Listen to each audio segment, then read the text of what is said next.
Ақмола облысы Целиноград ауданы Қараөткел ауылы номері 6 орта мектебінің 3 В сынып оқушысы Мұхтарұлы Нұрсұлтан. Абай Құнанбаев қыз. Ақ киімді денелі, ақ сақалды, соқыр мылқау танымас тірі жанды. Үсті басы ақ қырау, түсі суық, басқан жері сықырлап келіп қалды.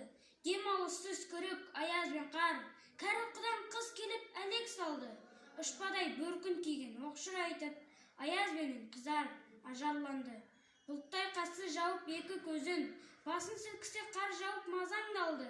Бурадай бір құсарқ етіп долданғанда, алты қанат ақ орда ешей қалды.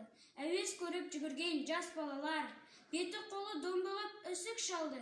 Шеден мен тон қабаттап киген малшы, бет қарауға шыдай алмай теріс айналды.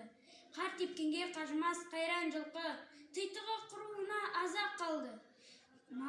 Қыспен бірге тұмсығын салды қасқыр, малшыларым қорқылма, итке малды. Сондыға малды жайып күзетіңдер, ұйқы өлтірмес қайрат қыл бұз қамалды. Ет жегенше Қондыбай қанай жесін, құр жібермені ант тұрған кәріс шалды.